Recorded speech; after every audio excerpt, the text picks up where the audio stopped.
Hey, what's up, y'all? It's Knowledge. Welcome to Brews and Reviews, and today I'm reviewing Noname's Song 33, and I am sipping on a Great Divide Denver Pale Ale. That's an American Pale Ale coming in at 5% from Denver, Colorado, and this is a good beer, and let's get into this track.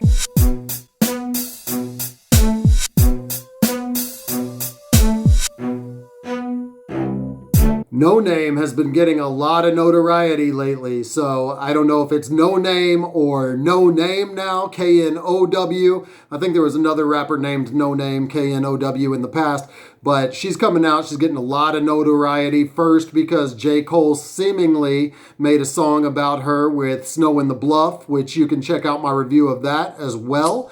But then also because she responded to him with this song, Song 33. And I have to admit, I'm sad to say that I was sleeping on her a bit before this song dropped. I only really knew Noname from her guest spots on the Mick Jenkins tracks, that she did a couple tracks with him. So I knew her flow from that, but I never really went and listened to any of her albums or any of her solo tracks. But I'm happy that I did. So if nothing else, this was an opportunity for me and probably an opportunity for others to dig into her catalog. I've been listening to Room 25, and she's got some great lyrics and a good flow on that thing. Even though I know she already had a large following and I know she's got a large fan base out there, if nothing else, for better or worse, this whole controversy and this whole so-called beef between her and J. Cole is bringing more people to her music, and more importantly for her, I'm sure, the issues that she writes about in her music.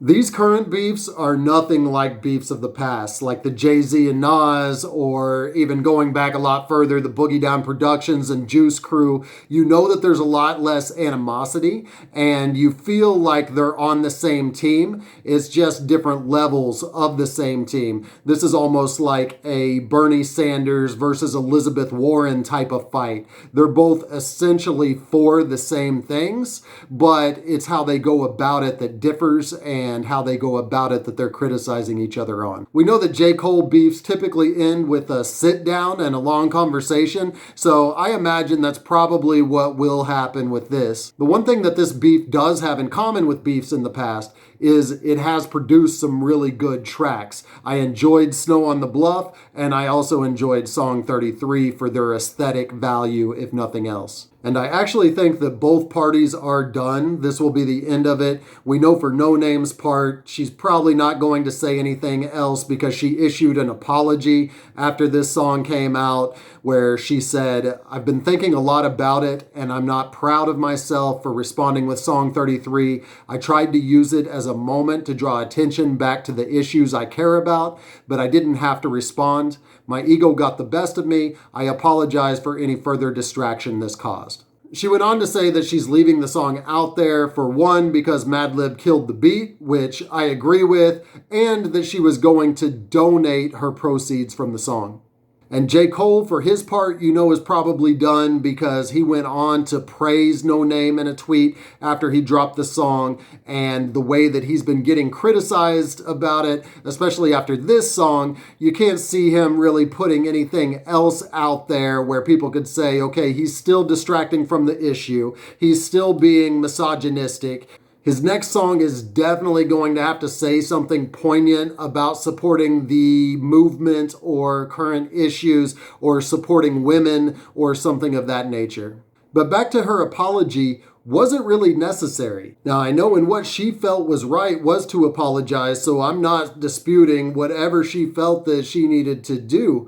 But as a member of the public, I'm saying, did we need this apology? So let's look at the track and find out if it's something that was really distracting further from the issues that she's trying to call attention to. First off, this is a 1 minute and 10-second song. And I thought from the first time that I heard it, before she ever issued her apology, that she purposely made it that short so as not to distract from the current issues and everything that's going on. She couldn't let somebody speak on her in this manner and speculate about her upbringing without responding in some way, shape, or form. So she had to do that. But she purposely did it in the most efficient manner so it didn't make it about her, but it made it about the situation. And aside from her apology, she has continued to keep her tweets focused on the very important issues that are going on and the very important causes that she's helping to perpetuate. The track starts off with a sample from the movie Psycho 3, of all things. Now, who knows if Madlib already had that snippet on the track,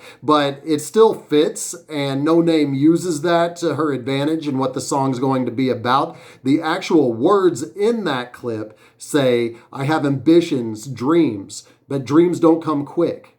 So she's alluding to the important issues that she's going to speak on in this track and that she believes in. And one of those issues is bringing light to a society that has historically treated men better than women, and more directly, one in which J. Cole can make a song criticizing a female that is speaking her mind. The first line points directly at the writer of Middle Child, where she says, "I saw a demon on my shoulder, it's looking like patriarchy."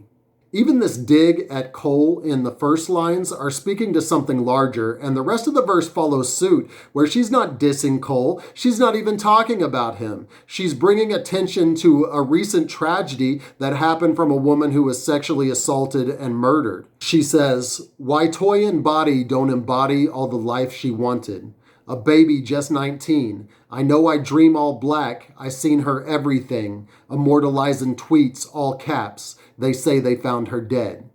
She follows this up on the chorus of the song. "One girl missing, another one go missing. One girl missing, another." So she's not focusing on Cole. This is not a distraction like his song may have been. She's drawing attention to women being abducted and specifically talking about the high rates of sexual abuse, violence, and murder against black women. Verse 2 does get much more direct with Cole, and she doesn't hold back on her criticism, but it's done very professionally and in a constructive way. She's saying the same things that a lot of people have perceived about Cole's song. She says, "It's time to go to work. Wow, look at him go. He really about to write about me when the world is in smokes. When it's people in trees, when George was begging for his mother, saying he couldn't breathe. You thought to write about me?" It can't get much more straightforward than that, but still, even with a seeming focus on Cole, she's still bringing her activism into it. Verse 3 continues in a very direct fashion where in the first couple lines she's still calling him out for writing about her, but then she switches it up and she goes back to the issues that she cares about. As part of her activism and her desire for social change, she believes in socialism rather than capitalism as a systemic form of government, and she expresses that with the lines, "They talkin' abolishing the police, and this the new world order. We democratizing Amazon, we burn down borders."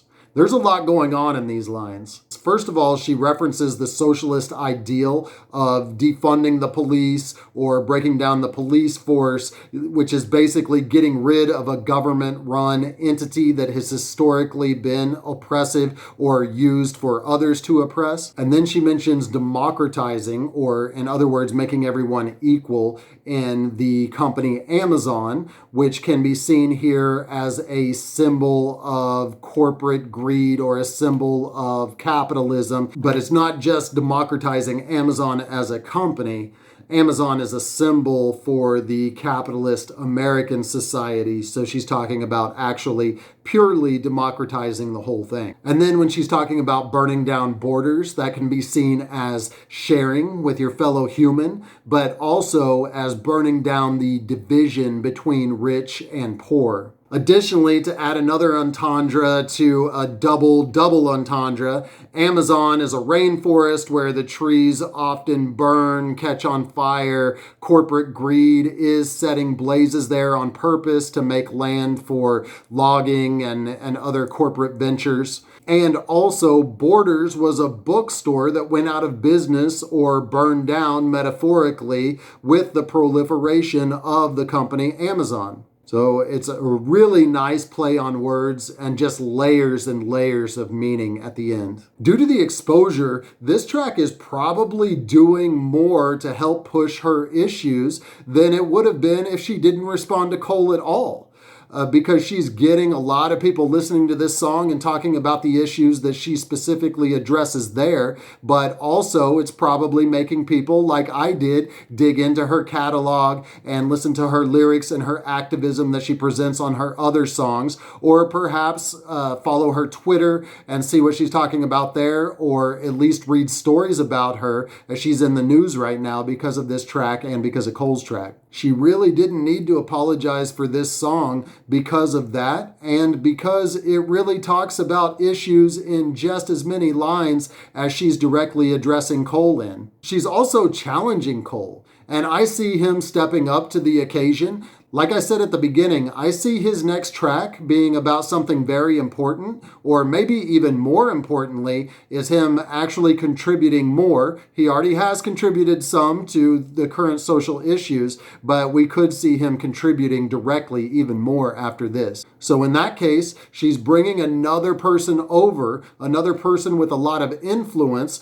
who can help with the issues. And that really is a good accomplishment for an activist and helps bring further exposure to these issues that she cares about.